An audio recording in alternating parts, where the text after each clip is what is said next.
Je suis très heureuse d'être avec vous ce matin. Je laisse à tout le monde le soin d'ouvrir sa caméra. Voilà.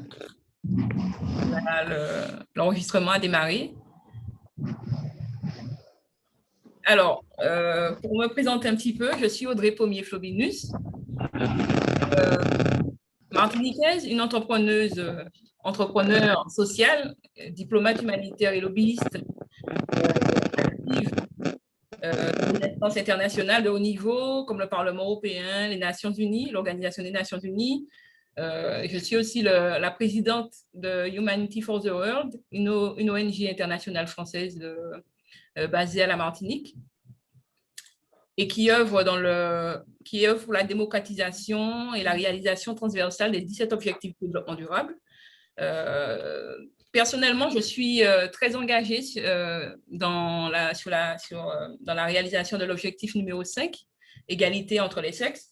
Et à ce titre-là, je suis active au sein d'autres associations comme les associations nationales françaises comme Elle Bouge ou les Expertes et bien d'autres.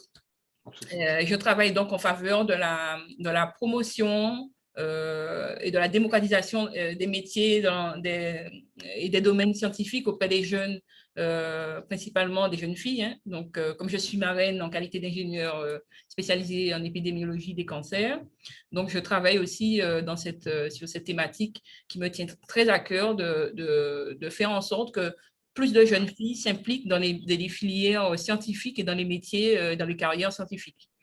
Donc, je suis aussi docteur honoris causa de l'Institut de Universal Institute of Professional Management, institut en Indonésie. Alors, il y a des micros qu'il faudra couper là. Il y a des micros qu'il faudra couper. Donc, je disais donc que je suis aussi docteur honoris causa de Universal Institute of Professional Management, qui est une institution qui se situe en Indonésie. J'ai une expertise en communication, en relations publiques internationales et puis en développement durable. Je tiens des thématiques, des émissions radio chaque semaine, chaque mois plutôt, mensuel, sur la question du développement durable à Martinique pour justement participer à la démocratisation de ces objectifs-là, comme l'a fait un petit peu Massius en amont de cette réunion. Donc aujourd'hui, bon, j'ai une reconnaissance internationale par rapport à mon leadership, on va dire ça. Et puis donc voilà, donc ce qui fait que je suis invitée dans ce qu'on appelle des think tanks. Ce sont des grosses organisations qui permettent de porter une réflexion constructive pour l'avenir de l'humanité. Donc, à travers mon organisation, Humanity for the World, je prône essentiellement un amour universel inconditionnel pour l'humanité. Et je démontre par cette entreprise humanitaire qu'il s'agit bien de placer l'amour inconditionnel au centre de chaque action pour converger vers un monde meilleur. En tout cas, c'est la philosophie que je poursuis par la création de cette organisation. Et les 17 objectifs du développement durable sont venus abonder en ce sens, sont venus, on va dire, justifier le pourquoi de cette organisation. Voilà. Donc, je me suis un petit peu présentée. On ne va pas faire de tour de table parce que vous êtes nombreux, mais en tout cas, je peux comprendre que vous êtes de l'Université d'État d'Haïti et je suis vraiment très contente d'être avec vous ici ce matin. Nous allons donc parler de développement durable. Et donc, je vais introduire et développer avec vous la notion de l'objectif de développement durable numéro 5. Alors, le développement durable, en fait, c'est un concept transversal dont la structuration révèle une forme de complexité qui le rend parfois insaisissable. Donc, à travers ce plaidoyer, à travers cette réunion que nous avons ensemble, nous allons, dans un premier temps, poser un certain nombre de fondamentaux prérequis pour mieux appréhender l'ODD 5, égalité des sexes, ce qui va nous conduire après, par la suite, au sujet du jour, c'est-à-dire la place de la femme au sein de la gouvernance et du pouvoir. Donc, L'objectif numéro 5, l'ODD numéro 5, c'est quoi? C'est l'égalité des sexes. Mais pourquoi est-ce que c'est important? Pourquoi c'est important? C'est parce qu'en fait,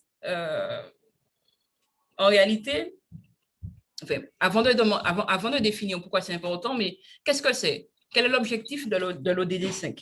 L'ODD 5, son objectif, c'est de parvenir à l'égalité des sexes et autonomiser toutes les femmes et les filles de la planète. Pourquoi? Parce qu'en fait, il faut savoir que les femmes et les filles représentent la moitié de la population et par conséquent, la population mondiale, je parle, donc les femmes et les filles représentent la moitié de la population mondiale et par conséquent, la moitié du potentiel humanitaire. Donc,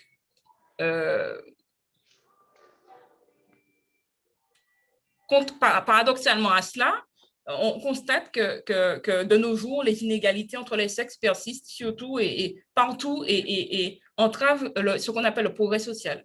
Alors, en 2014, 143 pays ont inscrit le principe de l'égalité entre les hommes et les femmes dans leurs constitutions respectives.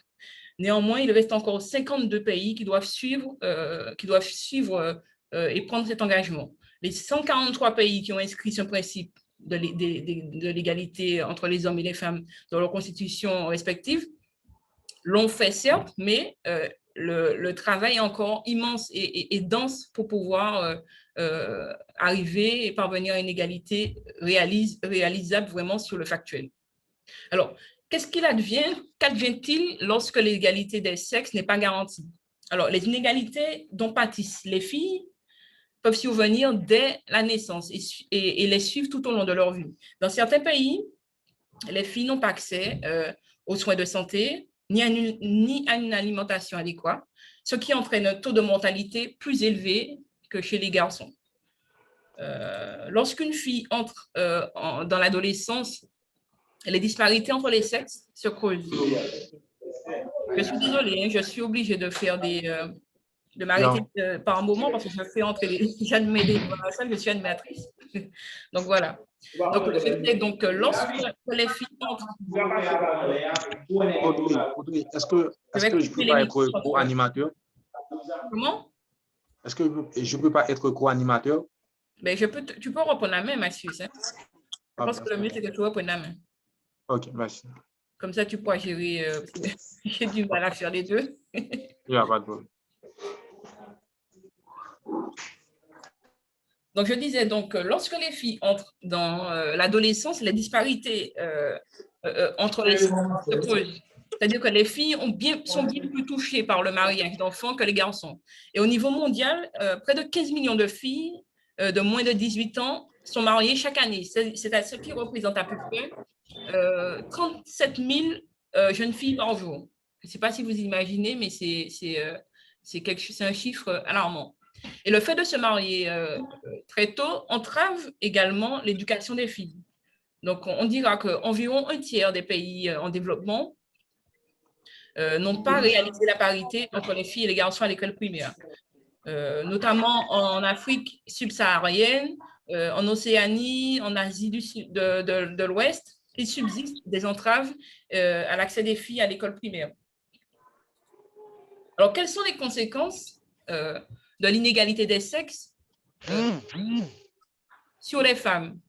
Alors, les désavantages en matière d'éducation se traduisent par un manque d'accès aux compétences et des possibilités d'emploi limitées pour les jeunes filles. Ça, c'est indéniable. L'autonomisation des femmes et des filles est essentielle pour promouvoir la croissance économique et le développement social. Ça, c'est quelque chose qui a été observé sur un plan international et à laquelle on ne peut pas déroger.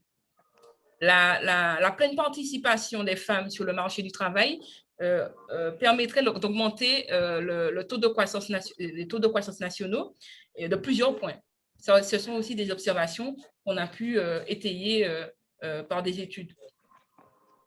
Alors, existe-t-il d'autres défis liés à l'inégalité des sexes? Oui, j'ai envie de dire oui, puisqu'en fait, 35% des femmes dans le monde, il faut le dire, ont subi des violences physiques ou sexuelles exercées au sein d'un couple ou des violences sexuelles exercées par des personnes autres que leurs partenaires.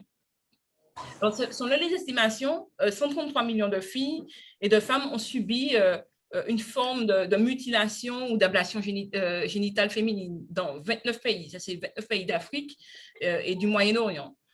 Et cette pratique négative, très courante, a des effets vraiment délétères sur l'avenir des jeunes filles, avec des risques élevés de saignement prolongé, des infections, sans parler du VIH, avec des complications à venir, de stérilité, de mort. Vraiment, les femmes subissent des choses et il faut le savoir. Donc, ces chiffres sont quand même importants à être dits pour conscientiser véritablement la population, vous conscientiser en tout cas sur le sujet et sur la pertinence du sujet, sur la pertinence du fait que l'Organisation des Nations Unies puisse dédier un objectif de développement durable spécialement orienté pour l'autonomisation des filles et des femmes. Alors, pour terminer sur cette mauvaise note, hein, moi j'ai envie de vous dire qu'est-ce que vous pouvez faire à votre échelle et qu'est-ce que nous pouvons faire à notre échelle. Ce que moi, je peux faire à mon échelle, c'est déjà en parler avec vous ce matin, démocratiser le sujet, conscientiser la population autour de moi. Si vous êtes une fille et que vous êtes une jeune fille, ce que vous pouvez faire, c'est rester à l'école, aider d'autres filles à s'autonomiser, à lutter pour vos droits, pour l'accès aux services de santé en matière sexuelle et aussi en matière de procréation. Et si vous êtes une femme et que vous écoutez ce message aujourd'hui, vous pouvez lutter contre les préjugés conscients qui peuvent former une barrière involontaire souvent invisible à l'égalité des sexes. Et si vous êtes un homme, si vous êtes un garçon, vous pouvez travailler à nos côtés, comme le fait Massus au sein de notre organisation Humanity for the World, pour promouvoir un peu cette thématique et sensibiliser autour de vous sur le sujet de la femme. Vous pouvez travailler donc aux côtés des femmes et des filles pour parvenir à l'égalité des sexes. Voilà, c'est ce que je voulais dire en tout cas et puis, vous avez aussi la possibilité de financer des campagnes. Hein. Si vous ne savez pas faire, vous ne savez pas comment faire, vous pouvez aussi financer des campagnes qui sont dédiées à cette thématique-là. Donc, voilà, jusque-là, est-ce que je me suis bien fait entendre et comprendre? Est-ce que vous avez des questions à poser sur le sujet avant de passer au cœur du sujet qui nous intéresse? Bon. Je pense que, Audrey, les questions ils vont être posées à la fin. Très bien. Yeah.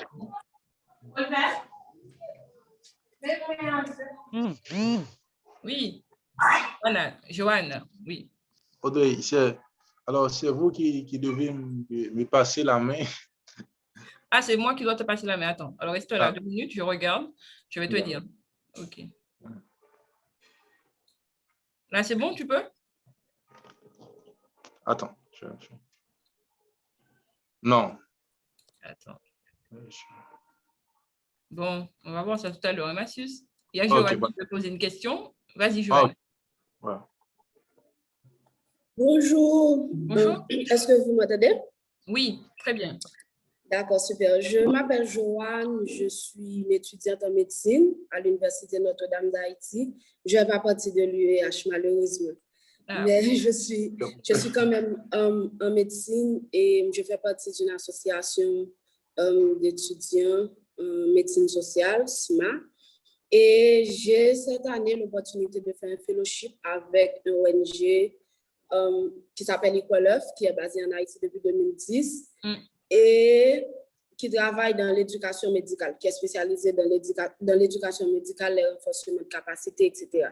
Je suis avec beaucoup d'attention votre intervention parce que je suis particulièrement intéressée par le rôle des femmes dans la société, l'autonomie de la femme, etc.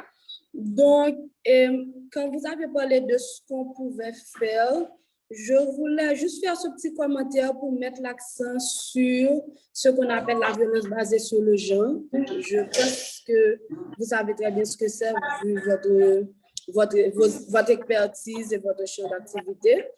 Je voulais rapidement dire, parmi ce qu'on peut faire, je pense que ce serait justement, autre chose qu'on peut faire aussi, c'est justement combattre la violence basée sur le genre à travers les séances de formation, l'implication des jeunes hommes, comme on est en train de le faire là maintenant, et des femmes également. Parce que déjà, l'autonomie de la femme, c'est bien, mais il faut voir également au quotidien toute cette violence, que ce soit physique, sexuelle, psychique, psychologique, etc., qui est en train de rabaisser les femmes d'une manière générale au quotidien. Parce que les chiffres disent qu'à travers le monde, il y a une jeune femme sur 3 qui est en train de subir de violences basées sur le genre sous une forme ou une autre, que ce soit physique, que ce soit sexuelle, etc. Donc, je voulais rapidement mettre l'accent sur ça. Merci beaucoup. Merci beaucoup pour ton intervention, Joanne, et qui est très riche de sens. Et félicitations pour ton parcours. Hein. J'ai cru comprendre que tu es en fac de médecine. Félicitations. Tu es un modèle pour les générations futures. Et je t'encourage à persévérer. Et ça me fait très, très, très plaisir de voir que la relève est bien assurée, même si nous sommes entourés d'hommes ce matin. Mais je suis contente d'avoir une femme avec moi. Et ça signifie que vous, les hommes aussi, vous êtes très intéressés par cette thématique. Et c'est de bon augure pour le futur. Vous avez des sœurs, vous avez des mères, vous avez des tantes, vous avez des femmes autour de vous qui vous ont bercé, qui vous ont éduqué, élevé, qui ont fait de vous les hommes que vous êtes aujourd'hui. Donc, vous devez les respecter et les soutenir du mieux que vous pouvez. Et y compris développer en vous une forme de tolérance pour tous les gens.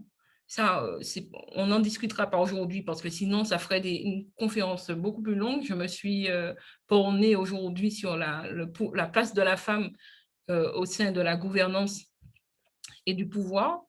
Mais j'ose espérer que nous aurons l'occasion de travailler sur l'égalité des genres. Voilà. Donc, nous allons poursuivre, s'il n'y a pas d'autres interventions pour l'instant, sur le sujet qui nous amène aujourd'hui, à savoir la place de la femme au sein de la gouvernance et du pouvoir. Alors, je ne suis pas anthropologue, je ne suis pas politicienne, je ne suis pas sociologue. Simplement, je suis passionnée par je suis impliquée aussi par mon genre féminin, mais je suis impliquée, intéressée par l'ODD numéro 5, égalité des sexes. Donc, ce qui m'a permis de me documenter et de glaner un certain nombre d'informations sur cette thématique-là. Voilà, donc pour initier le sujet, il faut repositionner le contexte. Donc, de Platon, alors vous êtes tous étudiants à l'UEH, et j'imagine que vous avez quand même de la culture littéraire, et je vous invite à lire les philosophes que je vais vous citer pour l'heure, parce qu'en fait, ils sont à l'origine de ce qu'on appelle le pouvoir et de la gouvernance moderne. Alors, de Platon à Saint-Augustin en passant par Machiavel, Bernays ou Hobbes plutôt, en dépit des bouleversements sociétaux qu'ont subis nos sociétés depuis plusieurs siècles, la gouvernance moderne repose sur une philosophie politique, on va dire un pessimisme anthropologique, imaginé par des hommes pour des hommes, et qui a essaimé aux 4 coins du monde en raison de son efficacité. La gouvernance, ou l'art de gouverner, de diriger un peuple, selon des préceptes qui demeurent encore aujourd'hui très fortement marqués par le genre masculin, a contribué encore à façonner et à définir le cadre d'expression du pouvoir dans sa plus large dimension terrestre, avec pour seule finalité la conservation, la consolidation du pouvoir, quoi qu'il en coûte. Ainsi, pour identifier la position de la femme au sein de la gouvernance et du pouvoir, il est important de situer le contexte dans lequel elle évolue. La femme évolue dans un monde dominé par une forme de réalisme politique qui a traversé les siècles et qui pose un postulat selon lequel l'homme est incapable de faire le bien, incapable de tenir ses promesses, incapable de demeurer dans le vrai, où sa nature est par essence dénuée de toute vertu. Alors, il s'agit là d'avoir conscience de la véritable nature humaine pour mieux la gouverner, mieux la contrôler en utilisant ses vices comme levier. L'art de gouverner s'exerce au sein d'un cadre neutre, sans échelle de valeur, où la morale est descendue de son piédestal pour laisser coexister le bien et le mal en toute légitimité, où l'égoïsme, l'individualisme président à la table de la société. Alors, cette forme de réalisme politique qui entoure la gouvernance et le pouvoir est accompagnée d'une forme de pragmatisme qui promeut le résultat par-dessus tout. Alors, dans un monde qui s'est affranchi des préceptes et des principes divins, l'homme n'a plus peur de perdre, il n'a plus peur de voir son âme sacrifiée sur l'autel de la damnation. Et je crois que la seule chose qui l'effraie encore un peu, c'est très certainement la mort. L'homme réagit désormais par rapport aux apparences, par rapport à la réalité, par rapport aux apparences et non par rapport à la réalité, justement. Il n'est pas dans le rationnel, il n'est pas rationnel par nature. Il réagit à l'affect, aux sentiments, aux apparences. Donc, le gouvernement ne sera pas celui qui va donner au peuple ce qu'il veut, mais plutôt qui va lui faire croire qu'il lui donne ce qu'il veut. En somme, un bon gouvernant, c'est quoi? C'est un illusionniste. Le bon gouvernant est celui qui maîtrise l'art des apparences, parce que ce sont les apparences qui finalement ont un impact sur l'homme. Et je vous invite d'ailleurs à lire, pour mieux comprendre ce que je dis, Le Prince de Machiavel. Je ne dirai pas plus, je vous invite à le lire. Si vous avez la possibilité de le lire, je le ferai passer à Massius en PDF et qui pourra vous le redistribuer. Alors, au sein d'un peuple, finalement, qui réagit en fonction des apparences, des émotions, des faux semblants, il n'y a aucun jugement sur la nature du bien. Comment? Comment? Simon Oscar.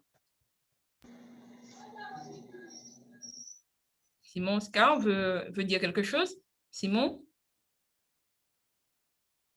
Bon, je continue. Alors, comme je disais tout à l'heure, au sein d'un peuple qui réagit en fonction des apparences, des émotions, des faux semblants, il n'y a aucun jugement sur la nature du bien ou du mal. Il existe juste un point de vue pragmatique qui consiste à se demander, mais quelle est la stratégie la plus efficace? Quel est le moyen le plus efficace d'augmenter l'emprise sur le peuple? On parle de réalisme, de pragmatisme politique, car on a totalement évacué la notion de moralité, de transcendance. Il n'y a plus d'échelle de valeur de bien ou de mal, et donc s'il n'y a ni bien ni mal, il n'y a aucun obstacle, aucun empêchement à l'action du gouvernant, si ce n'est celle de l'efficacité. Alors, il ne s'agit pas pour autant de faire le mal pour le mal. On conseille au gouvernant de faire le mal quand ça permet d'avoir un résultat positif sur la domination de son pouvoir, l'objectif étant de conserver, de consolider ce pouvoir. C'est également la base de l'opportunisme moral dont le gouvernant doit se prévaloir, doit devenir maître s'il souhaite gouverner un peuple le plus longtemps que possible. Alors, le dirigeant doit être flexible et savoir fermer les yeux sur le mal, le vice, sur ce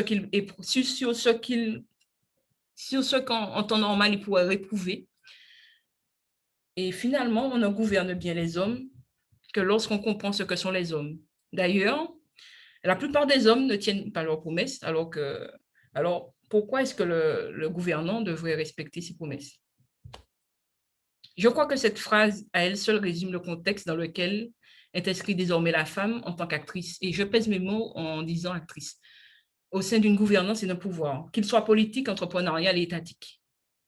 Alors, depuis un peu plus de 20 ans, le monde est en train de changer de paradigme, avec la notion de développement durable qui, traduit en 17 objectifs, est un appel universel à l'action à l'horizon 2030, lancé par l'ONU, pour éliminer la pauvreté, protéger la planète et améliorer le quotidien de toute personne partout dans le monde.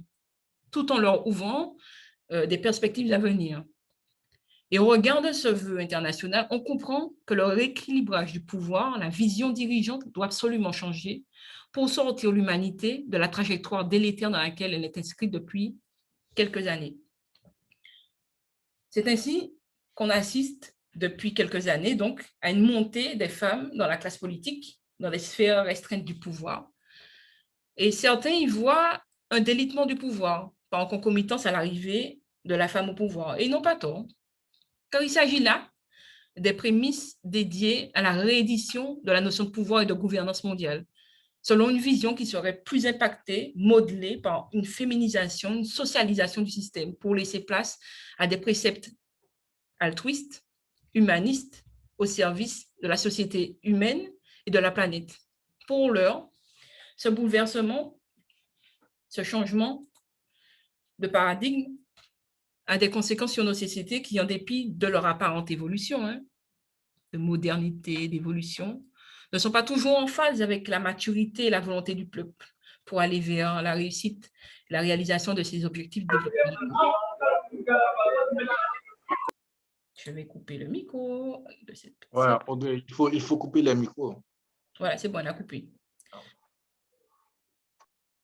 Elle a coupé. Donc, je disais donc que ce bouleversement, ce changement de paradigme a des conséquences sur nos sociétés qui, en dépit de leur apparente évolution, ne sont pas toujours en phase avec la maturité et la volonté qu'on attend du peuple. Et tout le monde, par exemple, souhaite sauver la planète, mais tout le monde n'est pas prêt à y mettre le prix. C'est un paradoxe dans lequel nous vivons et dans lequel, si nous demeurons dans cette situation, eh bien, le monde court à sa perte. Donc, la discrimination positive imposée pour changer le visage du pouvoir de la gouvernance mondiale fait face à des révoltes, à des contraintes humaines, principalement masculines, qui tentent de ralentir la progression de la réalisation de l'ODD 5. Et donc, ainsi, au moment où on parle, au jour d'aujourd'hui, des femmes élues démocratiquement par le peuple se voient humiliées, vilipendées, malmenées au sein d'instances politiques nationales, internationales, sous le seul prétexte qu'elles soient des femmes. Leur parole est minorée et ironisée dans la plus grande passivité. Et à compétences égales, les salaires des femmes demeurent encore inférieurs à ceux des hommes, pour la seule raison qu'elles appartiennent au genre féminin. Le dernier exemple en date, c'est décrit l'affront du président turc Erdogan face à Ursula von der Leyen, qui est la présidente de la Commission européenne, qui, lors de voyages diplomatiques, se retrouve reléguée à une place protocolaire inférieure à Charles Michel, président du Conseil européen, et ça n'a donné suite à aucune sanction. Aujourd'hui, les exemples ne se comptent plus, ce qui traduit la charge de travail qui reste encore à accomplir. En réalité, associé à la virilité et au genre masculin, le pouvoir et la gouvernance est encore très marqué par l'homme. Et donc, les femmes qui accèdent à cette sphère de pouvoir sont le plus souvent cooptées par des hommes. Cooptées par des hommes parce que le plus souvent, ces cercles sont restreints et sont exclusivement masculins. Et ces femmes sont cooptées par reconnaissance, parce qu'elles affichent des attributs masculins. Alors, c'est un paradoxe, mais c'est une réalité. Elles affichent, en dépit de leur apparence féminine, elles affichent des attributs qui leur permettent des attributs de gouvernants, dont ces hommes de pouvoir la reconnaissent. Alors, ces femmes, généralement, possèdent aussi une qualité intrinsèque qui est propre et innée à toutes les femmes, mais qui est plus ou moins développée chez certaines femmes. Certaines femmes de caractère, c'est celui de l'influence.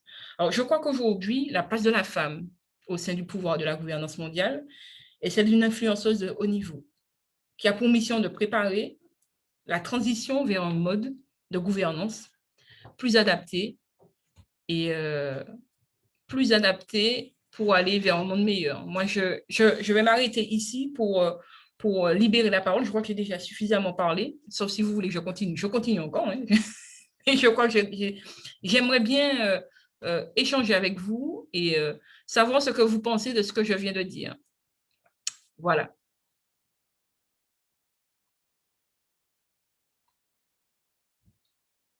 Coucou, réveillez-vous là. J'attends les questions. Les hommes là, je ne vous ai pas choqué? La société que j'ai dépeinte vous parle ou vous avez des objections à porter là-dessus? Qu'êtes-vous prêt à réaliser pour participer à la réalisation de l'objectif du développement durable numéro 5, à savoir l'égalité des sexes? Je crois que je les ai perdus là. C'est Audrey, moi, j'ai une petite question. Ouais, mais concernant l'affaire d'Erdogan et avec Ursula von der Leyen, Oui. la question est, est-ce que pour vous, réellement, c'est une attitude sexiste de la part d'Erdogan ou c'est une erreur diplomatique? Il n'y a pas de politique autour de la table. Donc, j'espère qu'il n'y a pas de politique autour de la table. Moi, je crois que c'est une manigance délibérée. Parce qu'en fait, en dépit de l'erreur diplomatique, je crois que le président du Conseil de l'Europe aurait pu céder sa place. Je crois ce type de déplacement se prépare plusieurs jours, voire plusieurs semaines à l'avance, et les choses sont cadrées. Je crois à mon avis, ce n'est pas, ça a été fait sciemment, malheureusement. C'est ce que vivent les femmes très souvent quand elles sont à des postes de pouvoir comme ça. Elles vivent ce genre de choses-là assez fréquemment. Elles doivent s'imposer en montrant des attributs masculins, en sortant entre guillemets les griffes, pour pouvoir se faire respecter des hommes qui n'acceptent pas ce changement de paradigme, qui n'acceptent pas ce changement de cap de la société. Tout à l'heure, Joanne parlait de médecine spécialisée et orientée dans le domaine social. Et je crois que la femme apporte cette caractérisation de la société. OK.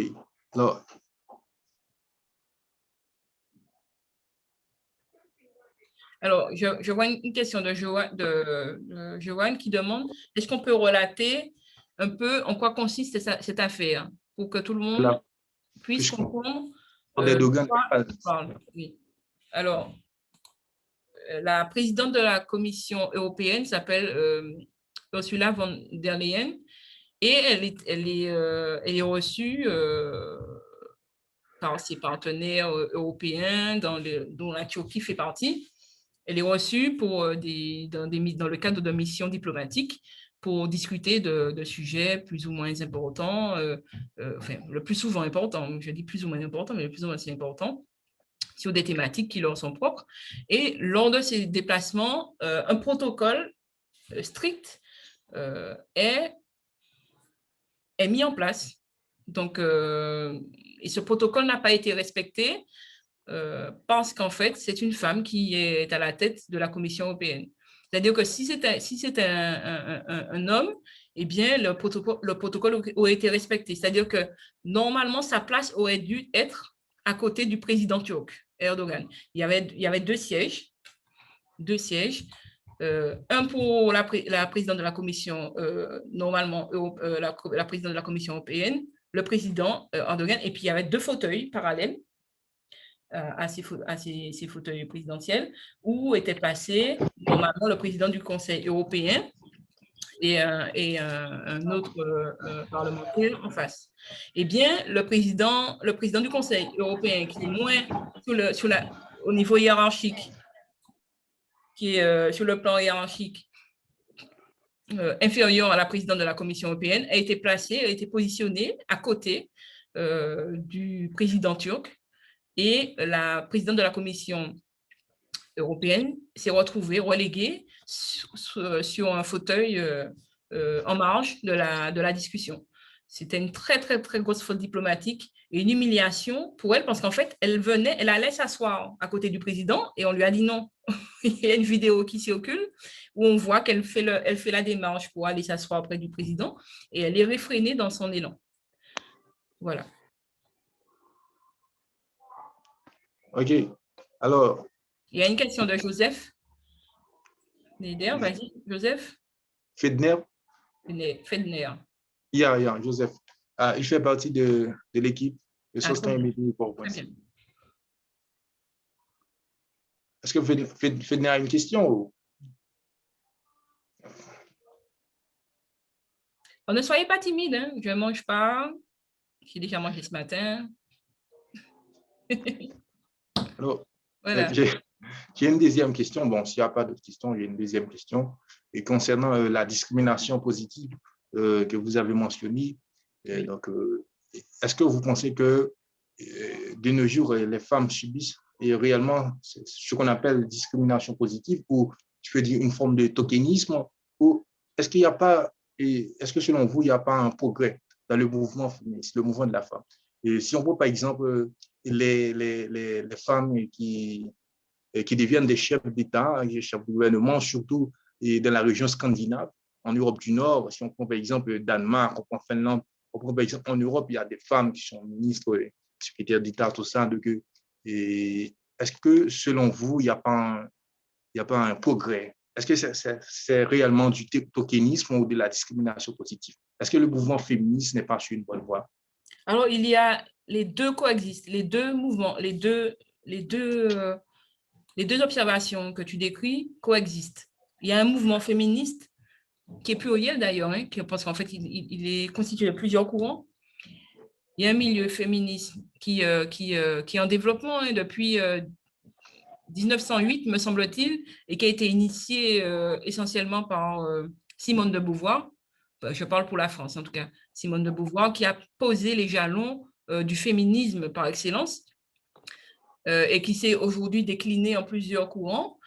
Et il y a aussi, à côté de ça, une prise de conscience des femmes, parce qu'en fait, les femmes aussi, il ne s'agit pas de mettre en place cette discrimination positive, prépare un environnement, un terreau favorable à leur arrivée au sein du pouvoir, mais ne les conditionne pas. Il fallait aussi qu'elles soient conditionnées, donc il fallait aussi qu'elles soient volontaires pour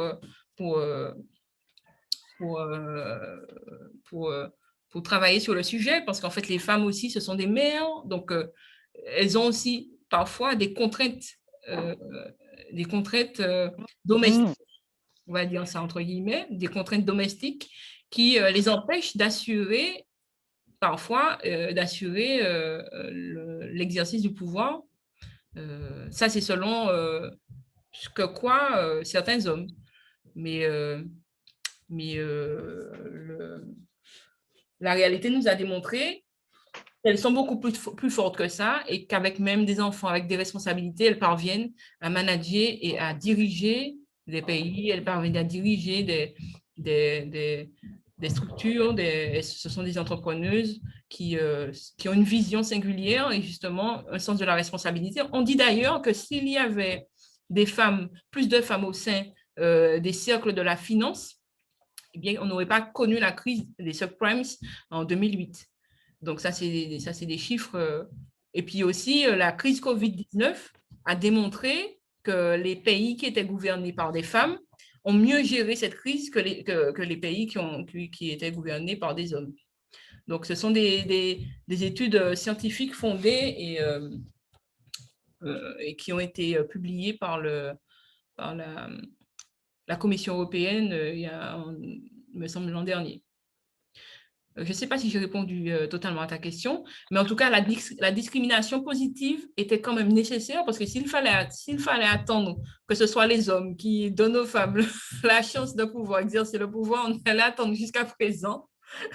Donc, moi, je vois qu'à la Martinique, donc en France, eh bien, on a imposé ce qu'on appelle la parité sur les listes électorales. On a imposé la parité Et c'est comme ça que de nombreuses femmes se retrouvent dans la sphère politique. Alors, au début, là, ça commence à changer, hein, mais au début, vous aviez cette tentation des hommes de sélectionner des femmes pour en faire des pantins, pour en faire des personnes qu'ils pourraient facilement utiliser, entre guillemets, des femmes de paille.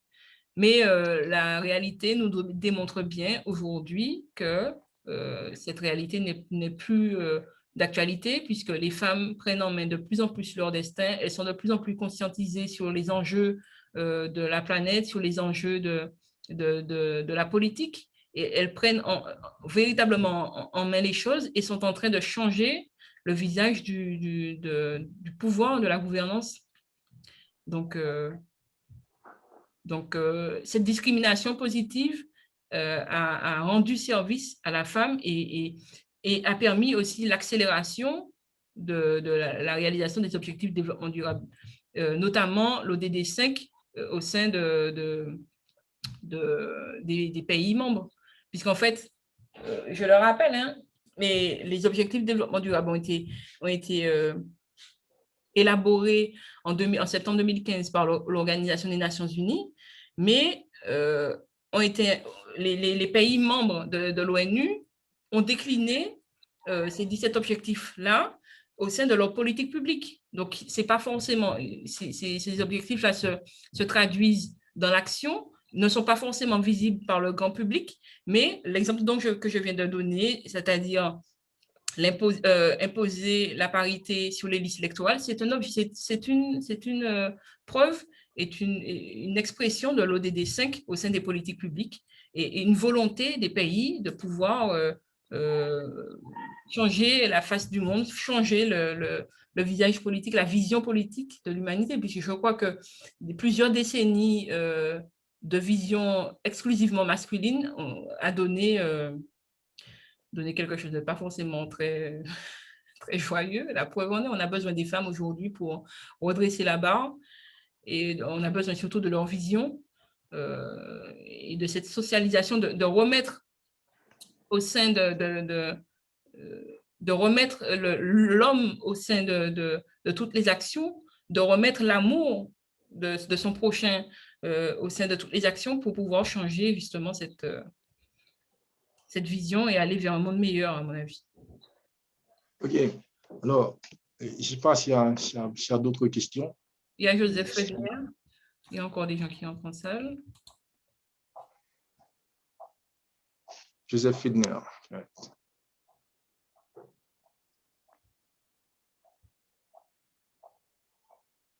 Je ne sais pas si, je connais le contexte en Haïti, le contexte politique et comment, c'est-à-dire, est-ce que vous avez des femmes dans vos gouvernements? Comment ça se passe pour vous? Est-ce que vous avez aussi, est-ce qu'on vous impose la parité sur les listes électorales est-ce que vous avez, quelles sont les problématiques qui ressortent par rapport à l'ODD 5? Est-ce que vous avez le mariage pour tous?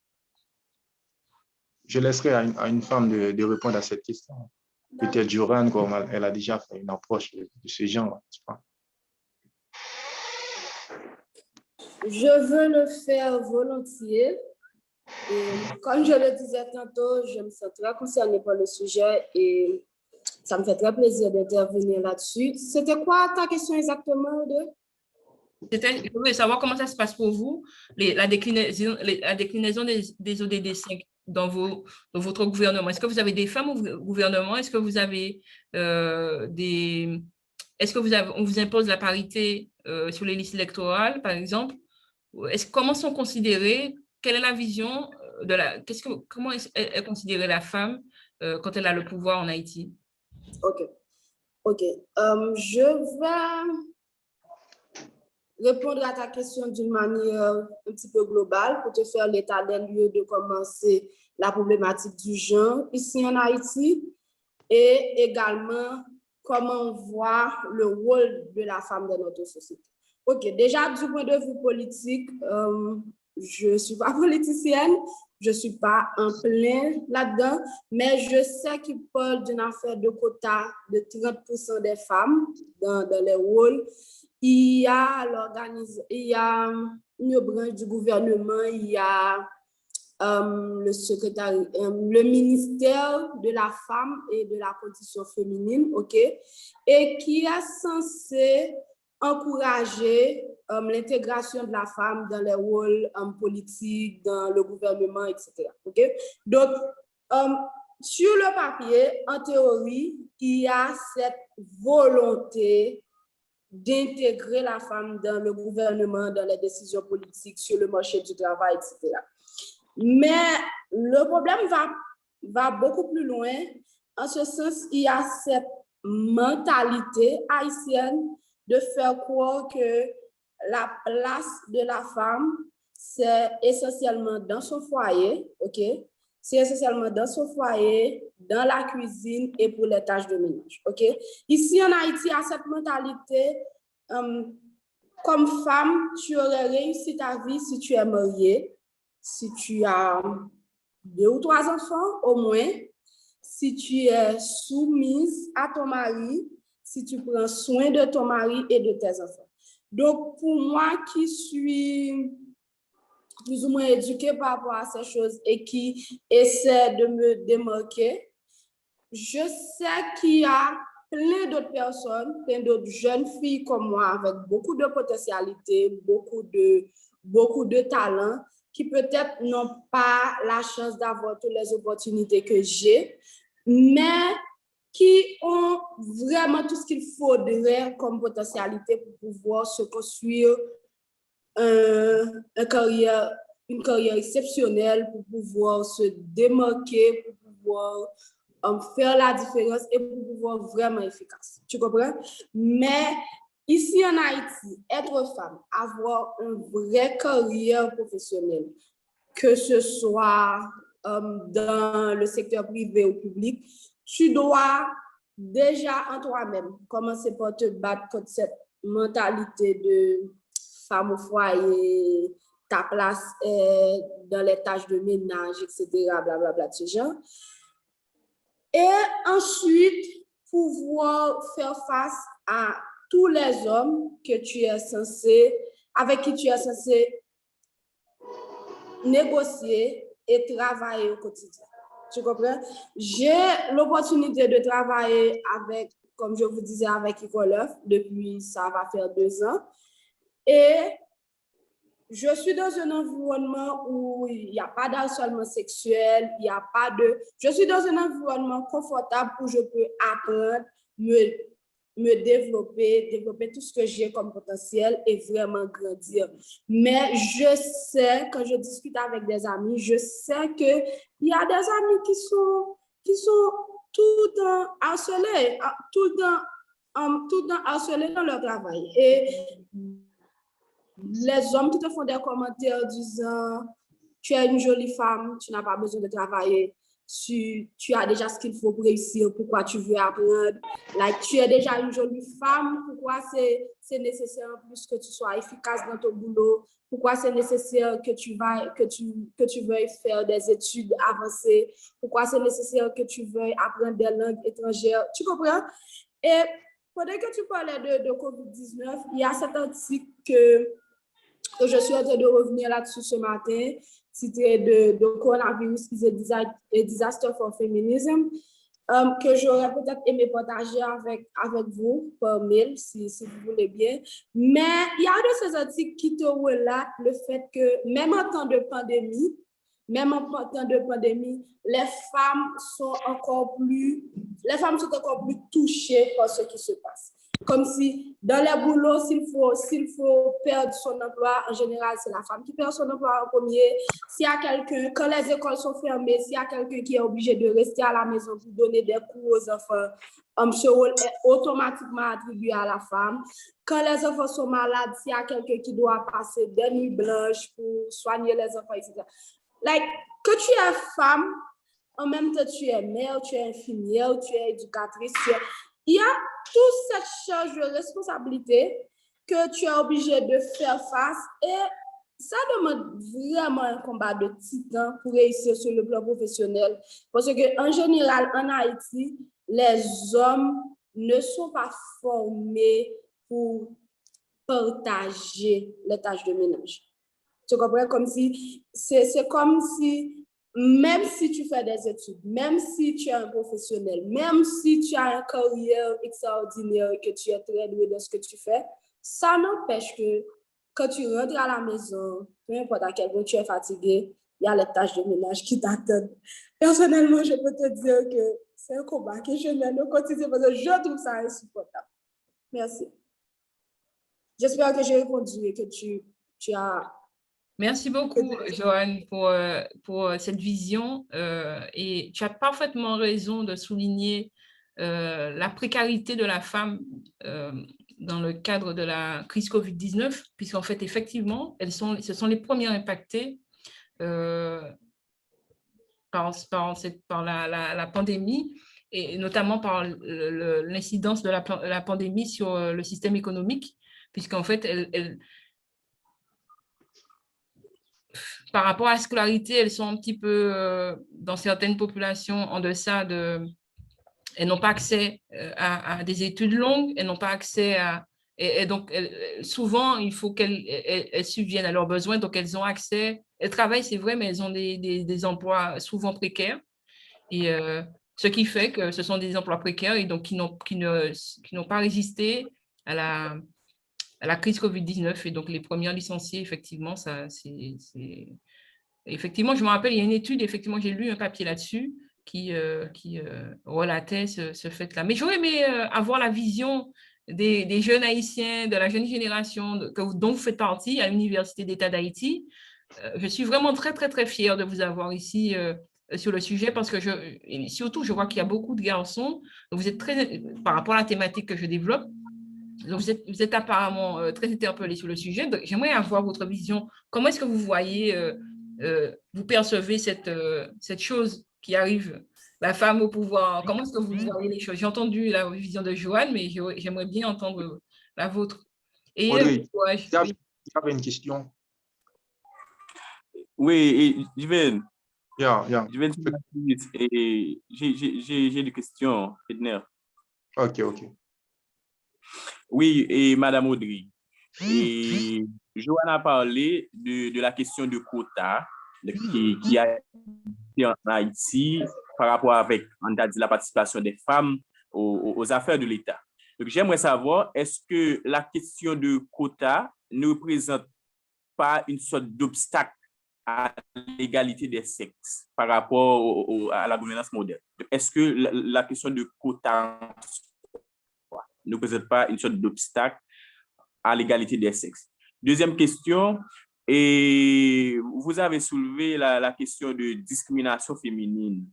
En Haïti, par exemple, est-ce qu'on peut parler de discrimination féminine si la loi n'interdit pas aux femmes de participer normalement aux affaires de l'État? Est-ce qu'on peut parler de discrimination féminine si la loi n'interdit pas aux femmes de participer aux affaires de l'État? Merci.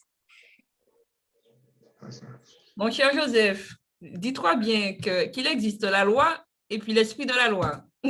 Donc, il est très facile d'écrire des choses et puis de ne pas les appliquer. En somme, c'est ça.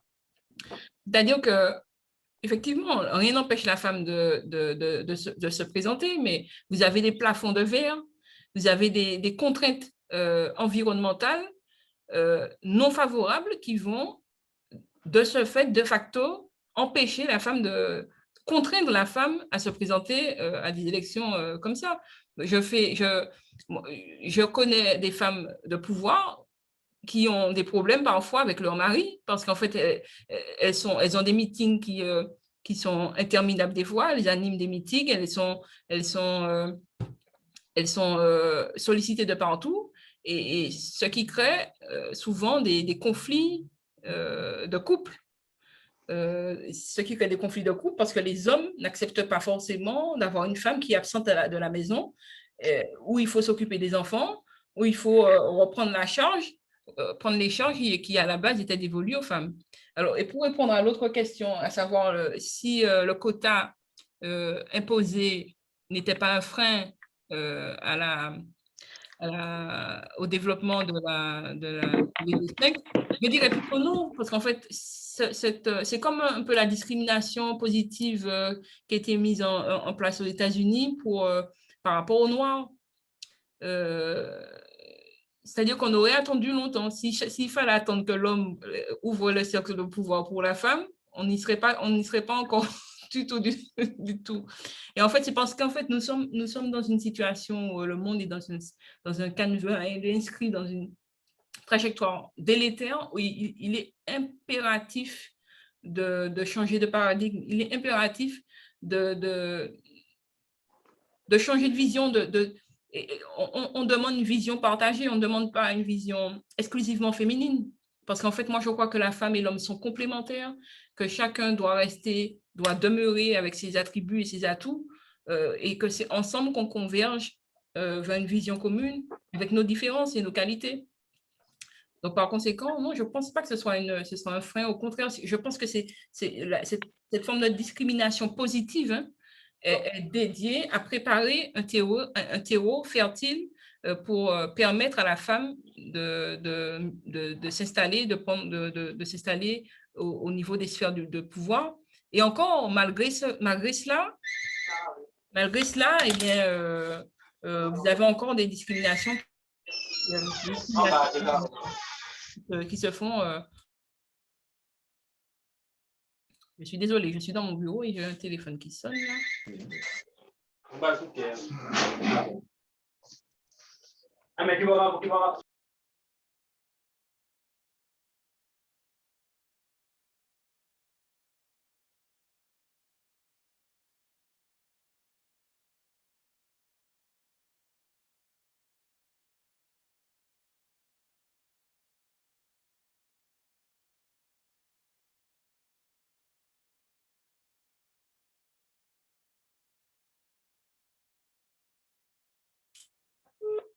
Je ne sais pas si j'ai répondu à la question.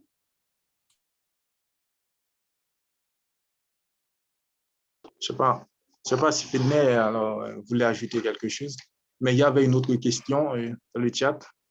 Je vais la lire rapidement. Discussion. L'autre question. Alors, c'était une question de Jean-Louis Banderas. Il a dit, et je remercie Madame Audrey pour son exposé. Alors, j'ai une question. Faut-il vraiment imposer un quota de participation de la femme dans la gestion des choses publiques ou aux femmes de prendre en main leur destin? C'est-à-dire que, faut-il vraiment imposer un quota de participation de la femme dans la gestion des choses publiques ou c'est aux femmes de prendre en main leur destin? Je remercie Jean-Louis Banderas pour cette question. Et il faut les deux, en fait. Il faut les deux. Il faut accompagner les deux. Alors, il y a des femmes qui sont prêtes et il y a des femmes qui ne sont pas prêtes. Et quand on parle d'autonomisation de la femme, eh bien, c'est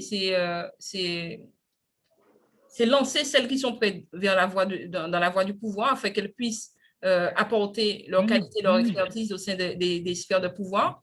Et puis, à côté de ça, accompagner celles qui ne sont pas prêtes vers ce cheminement. Alors, toutes les femmes ne sont pas vouées et dédiées à accéder à des postes à responsabilité. Mais à leur échelle, elles vont mettre en place des choses, elles auront une vision qui va essaimer et qui va impacter le monde. Je prends l'exemple de Rosa Parks.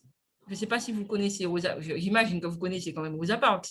Rosa Parks était une couturière et pourtant elle a impacté le monde noir par l'action qu'elle a mise en place en refusant de se lever dans un bus. Donc, il ne s'agit pas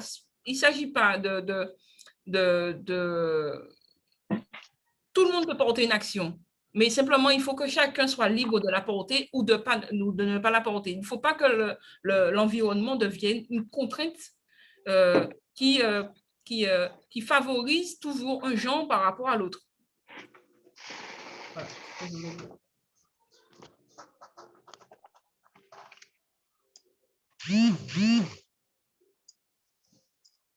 Alors, j'aimerais savoir aussi si vous avez des... Joanne, peut-être que tu pourras me répondre, ou les hommes qui sont ici présents. Est-ce que vous avez des associations féministes en Haïti? Alors, tu m'as dit que tu fais partie d'une ONG, mais est-ce qu'il existe des associations véritablement dédiées à la cause du genre féminin? Et est-ce que vous avez aussi des associations dédiées aux gens aussi LGBT en Haïti?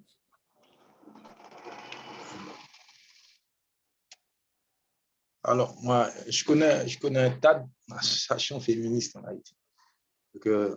Donc, si on parle généralement de LGBT, je peux dire que je ne connais pas d'association défendant les droits des gays, les droits des lesbiennes, des trans, des bisexuels, tout ça. Je ne connais pas des activités de ce genre. Mais je peux dire qu'il y a des associations féministes. Je connais des féministes en Haïti qui donnent toujours des conférences à promouvoir l'autonomisation de la femme, tout ça. Mais il y avait en Haïti ce qu'on appelle, quand je peux dire ça, il y avait l'ambassade américaine, l'ambassade canadienne, qui ont voulu amener en Haïti le mariage homosexuel, tout ça. Donc, c'est-à-dire ça a été mal pris, mal considéré par la population, tout ça. Donc, LGBT, c'est pas, jusqu'à date, c'est pas possible pour nous en Haïti. Donc, mais il y a des associations féministes. Malgré, moi, certaines fois, je ne partage pas les idées des féministes haïtiens. Donc, certaines fois, il y a des féministes, bon, ils ne comprennent pas en réalité alors ce qu'elles défendent, tout ça. Il y a des associations féministes, c'est quand même intéressant. OK. C'est vrai qu'il existe plusieurs courants féministes. Hein. Il y a des féministes existentiels, idéalistes, enfin, il y a plusieurs courants. Et c'est vrai que c'est... Voilà. Alors, je voudrais également poser, c'est pas ça, je vais faire une approche, je vais poser une question. Est-ce que Audrey, vous connaissez MGTOW, MEGTO? Est-ce que vous connaissez une association de ce genre? Non, je ne connais pas. D'accord. MEGTO, ça signifie Men Going Their Own Way, qui signifie les hommes tracent leur propre voie. Donc, c'est une association, je peux dire ça, qui pourra contribuer les courants féministes, tous les courants féministes. Donc, c'est-à-dire une association formée par des hommes. Donc, j'ai lu des articles publiés par MEGTO, donc des statistiques également. Et une fois, j'ai vu que MEGTO a publié des données. Et ils ont voulu montrer que les hommes et les femmes, nous sommes tous exploités. Donc, nous sommes sur le même pied d'égalité. Donc, par exemple, ces gens-là, les membres de MEGTO, ils ont mentionné que les hommes, en réalité, les hommes, ils sont plus exploités, ils sont beaucoup plus exploités que les femmes, avec des exemples comme le nombre est incarcéré dans les prisons américaines, ce sont des hommes. Les SDF, les sans domicile fixe dans le monde, c'est la majorité, c'est des hommes. Et par exemple, ceux qui, quand je vais dire ça, qui ont eu des accidents de travail, donc qui meurent dans les ateliers, les ateliers de travail, ce sont des hommes. Donc, il y a un tas d'exemples que les gens de MEGTO ont pris pour montrer que les hommes subissent beaucoup plus d'inégalités que les femmes, ou les hommes sont beaucoup plus frappés par les femmes. C'est ça. Je peux coïncider cette idée avec des idées d'Éric Zemmour, des idées dans l'ouvrage du premier sexe d'Éric Zemmour. Éric Zemmour a dit que... Tu as des références, hein? Oui, en réalité, Zemmour. Bon, je ne sais pas encore. Éric Zemmour, c'est un polémiste. Également, les textes. Je pas bien entendu. Éric Zemmour, c'est un polémiste. Ouais. Un polémiste très, très connu et qui d'ailleurs s'inquiète du délitement du pouvoir concomitamment à la présence de la femme au pouvoir, enfin l'arrivée de la femme. Et donc, effectivement, Zemmour a toujours des clashs, donc surtout ce genre de sujet dans la société. Donc, par rapport aux statistiques publiées par les membres de MEGTO, donc Et que pensez-vous sur ça? Est-ce que, par exemple, les SDF, il y a beaucoup plus SDF et plus d'hommes qui sont SDF, et il y a, par exemple, ceux qui meurent dans les ateliers de travail sont des hommes et tout ça. Donc, il y a un tas de... J'ai envie simplement de te rétorquer, Massius. J'aimerais bien d'ailleurs voir ce papier. Tu m'enverras le lien, je vais OK, pas de problème. C'est quand même une analyse très pertinente, très intéressante. Mais de prime abord, là, comme ça, à chaud, moi, je dirais que le système dans lequel on évolue a été construit par les hommes pour les hommes. Par conséquent, les hommes sont responsables de la situation des hommes qu'ils mettent en échec. Je crois que s'il y avait beaucoup plus de femmes au pouvoir, eh bien, il n'y aurait pas eu cette situation-là, ne serait pas d'actualité, il n'y aurait pas eu ce genre de choses. Il y aurait eu, à mon avis, je ne veux pas trop m'imposer en disant ça, mais je suis persuadée qu'il y aurait une certaine équité, notamment sur le plan social. Hein. Quand vous regardez à la tête des associations, ce sont des femmes qui viennent en aide. Le plus souvent, ce sont des femmes qui viennent en aide à la société, aux désœuvrés, qui sont les petites mains. Alors, vous avez par contre des présidents, des gosses ONG, les présidents, ce sont toujours des hommes, hein, mais derrière ces hommes-là, qui est-ce qu'on retrouve? Ce sont les femmes qui sont sur le terrain et qui vont à la rencontre. Moi, je suis persuadée que s'il y avait beaucoup plus de femmes au sein des gouvernements, au sein des gouvernances, au sein du pouvoir, je suis optimiste et je suis certaine qu'il n'y aurait pas eu autant de SDF, autant de pauvres sur Terre. Je suis certaine de ça. Et je crois que c'est ce challenge et ce défi-là que l'Organisation des Nations Unies propose en faisant le pari du rééquilibrage, ne serait-ce que le rééquilibrage du pouvoir au sein de la gouvernance mondiale pour pouvoir aller vers un monde meilleur. Je crois que si l'Organisation des Nations Unies et ses États membres n'étaient pas conscients de cela, qu'ils n'auraient pas spécialement dédié un objectif sur la question des gens. Et on parle de la femme, mais sur la question de la tolérance plus largement est requise pour qu'on puisse aller vers un monde meilleur, pour qu'on puisse sauver la planète, pour développer une autre vision où l'amour de son voisin prévaudrait à la place du profit, de l'intérêt personnel. OK. OK, d'accord, pas de problème. Donc, je pense que s'il n'y a pas d'autres questions, on peut mettre fin à cette rencontre parce que je ne sais pas si vous avez d'autres choses à ajouter, mais on aura un autre atelier à midi. Donc, ce sera vraiment intéressant. Donc, si vous avez des questions, si vous avez d'autres choses à ajouter, vous pouvez le faire. Est-ce que je peux ajouter quelque chose? Oui, monsieur. OK. Tout à l'heure, par rapport à la question de Audrey, à savoir est-ce qu'il y a des organisations féministes ici en Haïti et pour la communauté LGBT. Bon, déjà pour la communauté LGBT, je peux te dire que je suis presque sûre que ça n'existe nulle part en Haïti parce que ici en Haïti, l'homosexualité est encore carrément tabou comme sujet. Dire que tu es homosexuel, que tu sois gay ou lesbienne en Haïti, tu te fais carrément rejeter, on te voit très mal. Donc, je suis sûre qu'il n'y a pas ça. Cependant, concernant les associations féministes, j'étais légèrement choquée par la réponse de Givenson, c'est ça? Ouais. Excuse-moi, je te le dis sincèrement, pour quelqu'un, désolé, je ne te connais pas, mais apparemment, tu sembles quelqu'un de assez dynamique et tout ça. Donc, je suis un petit peu choquée que tu n'aies jamais entendu parler d'une association comme Négresse Marron, etc., de plein d'autres Négresse Marron, oui que ça. C'est génial, ça. Négresse Marron, c'est une association féministe qui œuvre ici à Port-au-Prince. Il y a des gens comme Gaël, bien-aimé, des gens comme Jessica Généus, etc.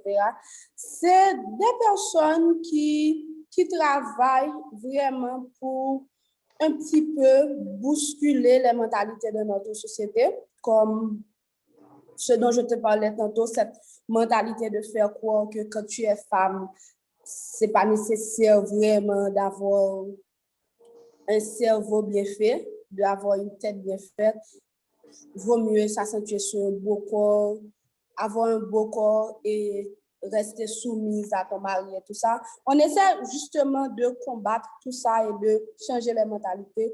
Donc, ce que j'ai voulu dire pour mon intervention, c'est les associations féministes se battent vraiment pieds et mains pour voir comment ils peuvent bousculer un petit peu les choses. Mais il y a tellement de contraintes.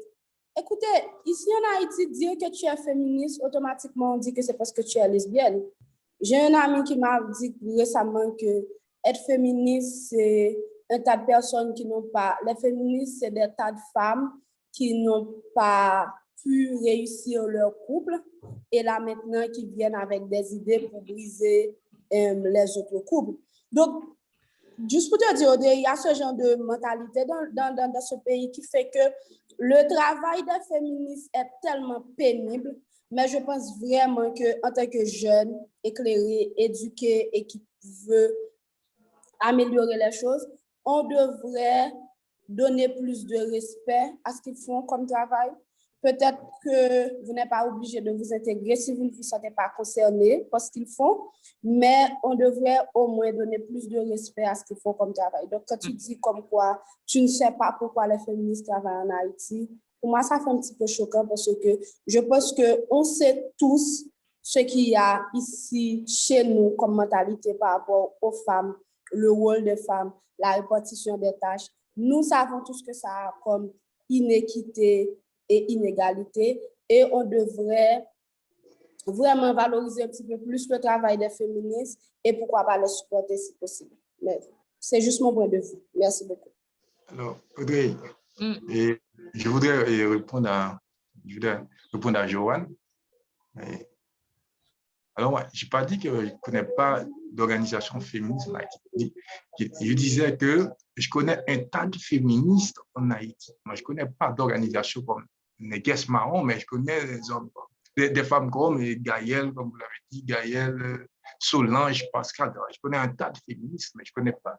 Et plus précisément, des organisations féministes en Haïti. Donc, je connais des personnalités.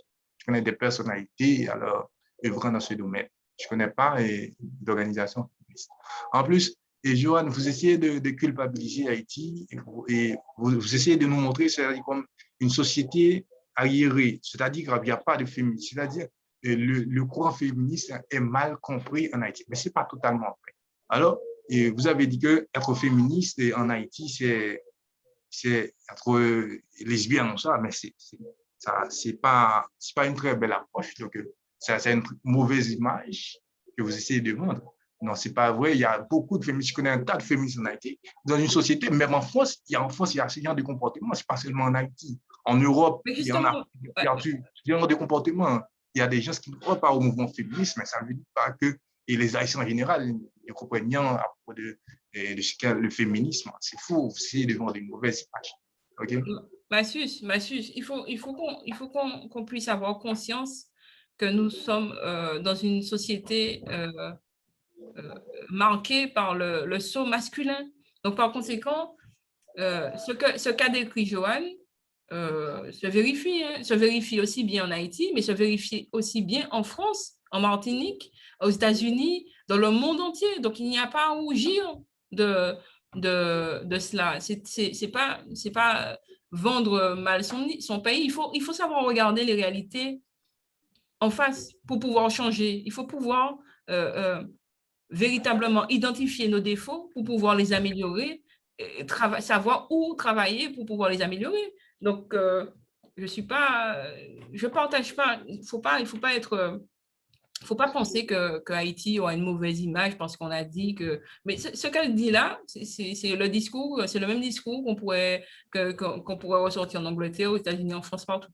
Donc, c'est un cheminement qui est difficile pour la femme, hein, et d'où l'accent mis sur l'ODD5, hein, d'où cet accent-là, parce qu'en fait, c'est parce qu'en fait, le monde est conscient qu'il y a un problème. Il y a un problème qui se pose à tout point de vue, et qu'il faut mettre en place des forces, imposer un certain nombre de choses pour parvenir à une égalité, pour arriver à une équité, comme on dit, surtout une équité, plutôt une équité entre l'homme et la femme, en tout cas dans toutes les sphères, mais ce serait intéressant si ça pouvait se refléter au niveau du pouvoir et de la gouvernance. Voilà. OK, merci. Donc, il ne faut pas être vexé sur ça. Non, c'est rien là. En tout cas, c'est très bien. Moi, je suis quand même contente d'avoir rencontré chacun des participants, d'avoir vérifié votre engouement pour le sujet en étant connecté, écoutant religieusement les échanges. Johanna, je crois que c'est une grande femme qui est en gestation là, et je serai très attentive pour observer son évolution à distance. Yeah. Et je vous propose à tous de me suivre sur les réseaux sociaux. Donc, je suis sur LinkedIn, Twitter, Instagram. Voilà, vous tapez mon nom, on restera en contact. Et j'ose espérer que Massus organisera d'autres événements en ce sens, Yeah. puisque nous sommes dans un... Oui. Il y a une dernière question. Ah oui, Joalène. Joalène, Okay, vous avez la parole, Joalène. Ouais. Merci. Merci pour votre exposé, même si je vais poser ma question un petit peu en retard. Ben, OK, je suis bien édifié et on peut constater que malgré les efforts que font les organisations féministes, et voilà, elles n'arrivent pas à impacter comme elles auront voulu. Donc, pensez-vous que ce n'est qu'un facteur de temps, c'est-à-dire que tôt ou tard, elles arriveront à gravir le podium, ou pensez-vous qu'elles leur manque quelque chose, peut-être au niveau structurel ou organisationnel? Eh bien, pour répondre à ta question, merci beaucoup pour ta question et pour d'avoir écouté nos échanges. Moi, je crois que c'est comme tu l'as si bien dit, c'est un facteur de temps. C'est une question de temps. Parce qu'en fait, le travail est en marche. La femme est de plus en plus présente dans les sphères de pouvoir. C'est indéniable, à tel point que les hommes s'en plaignent. C'est une réalité à laquelle ils ne peuvent pas déroger. Il y a des quotas qui sont imposés. Donc, de plus en plus de femmes vont s'imposer sur la sphère nationale, internationale. Et à mon avis, le bien de l'humanité. Le bien de l'humanité pour pouvoir imposer une autre vision. Comme je le disais tout à l'heure, une vision empreinte de socialisme, oui, c'est ça, empreint de bienveillance, d'humanisme, pour changer un peu la face du pouvoir et de la gouvernance mondiale, internationale, et converger vers des valeurs beaucoup plus humaines, beaucoup plus altruistes, on va dire ça.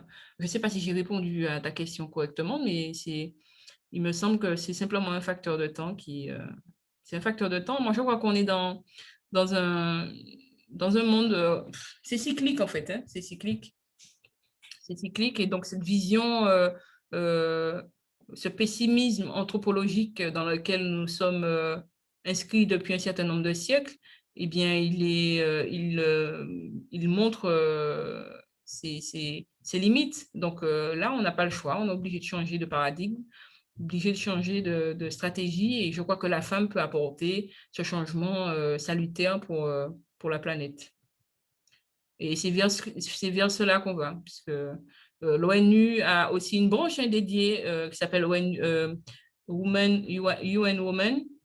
Donc, en fait, c'est la branche de l'ONU dédiée à l'autonomisation de la femme et des jeunes filles. Donc, par conséquent, nous avançons lentement, mais sûrement vers quelque chose de meilleur. Je vois une question là.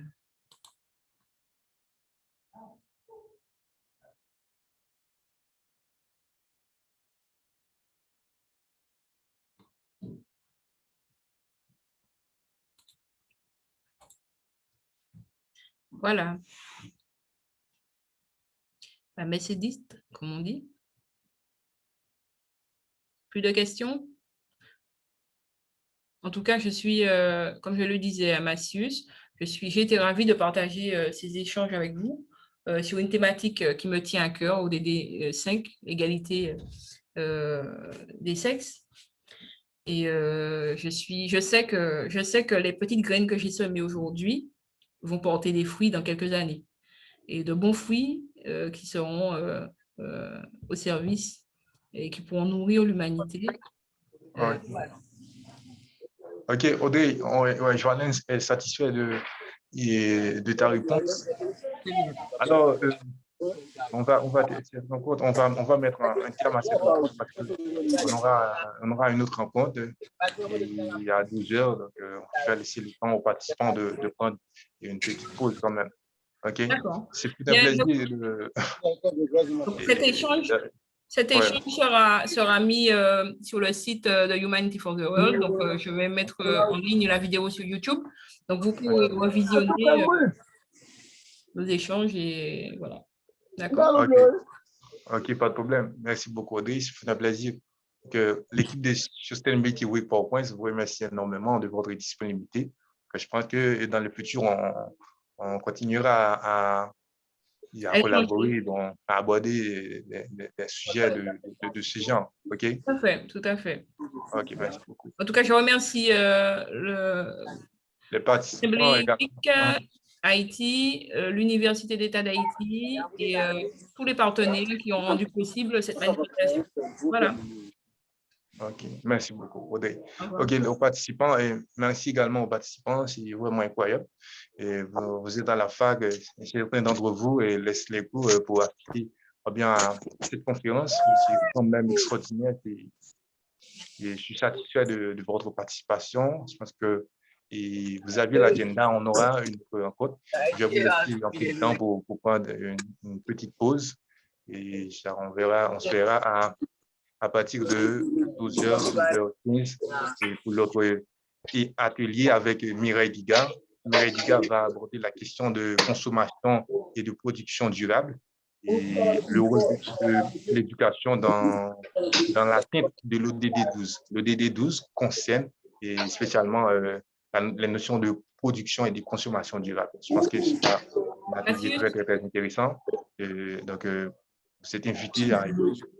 Merci. Merci. Ouais, tu pourras m'envoyer le lien? Oui, je vais le faire. D'accord. OK, merci beaucoup. OK.